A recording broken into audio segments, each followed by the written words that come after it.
Fala aí galera, tudo bem com vocês? Nós estamos em um propósito, leia Provérbios, e hoje eu estava lendo o capítulo 10 e no versículo 31 eu aprendi coisas importantíssimas, assim como a sabedoria tem nos ensinado.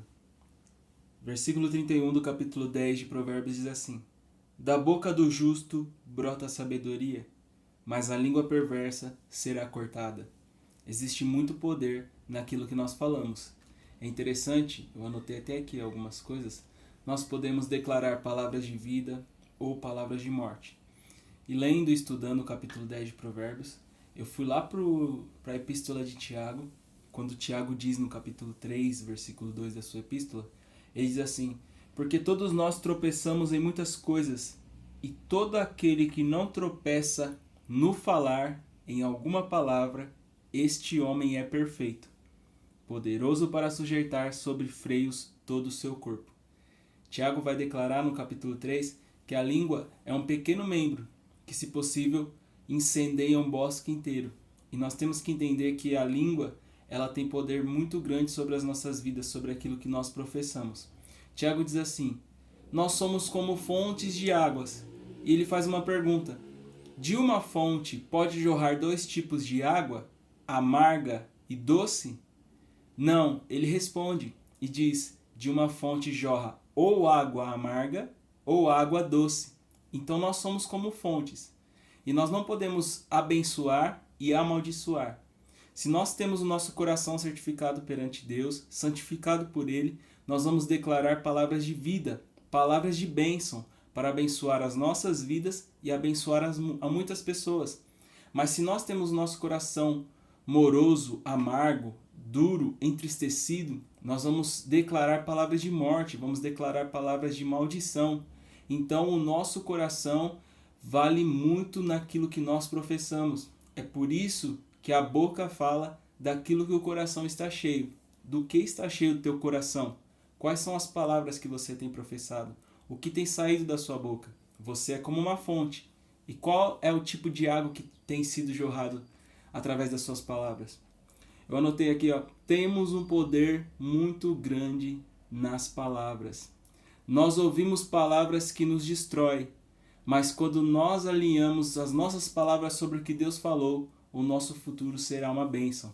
Não podemos controlar o que as pessoas falam ao nosso respeito, mas nós podemos blindar os nossos corações para aquilo que nós falamos. Então, um coração certificado, ele é responsável por aquilo que Deus coloca no nosso coração e por aquilo que nós professamos para as pessoas.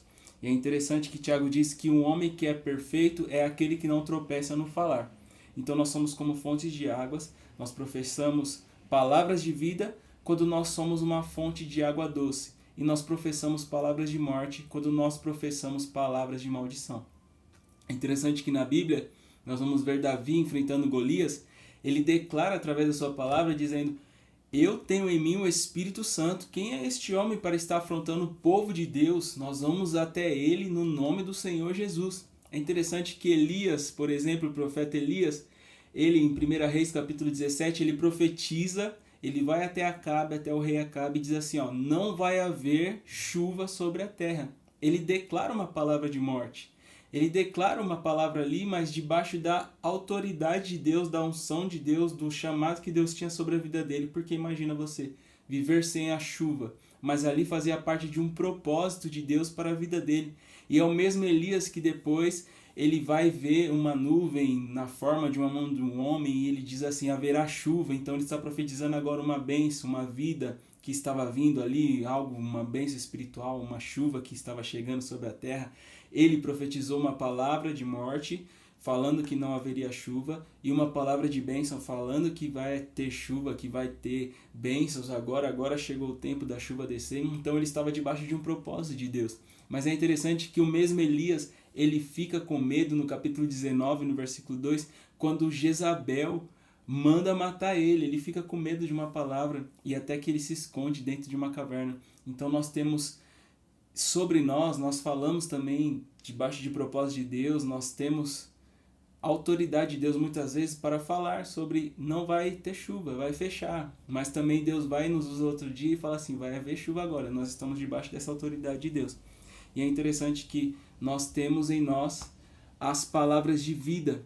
Por exemplo, nós temos que nos apegar sobre as palavras de vida quando Isaías 41:10 diz assim, ó: por isso não tema, eu estou com você, não tenha medo, pois eu sou seu Deus, eu o fortalecerei, eu o ajudarei, eu o segurarei com a minha mão direita vitoriosa. Então nós temos o poder de acreditar também naquilo que Deus está falando sobre as nossas vidas. Porque se nós temos o nosso coração, por exemplo, amargo, triste, entristecido, até quando Deus fala palavras de vida pra a gente entende que é uma palavra de morte. Mas hoje Jesus fala para as nossas vidas: sai para fora, eu estou aqui falando com você, vai ter vida na sua vida, vai ter vida onde você colocar suas mãos. Então nós temos que acreditar nisso sobre as nossas vidas também.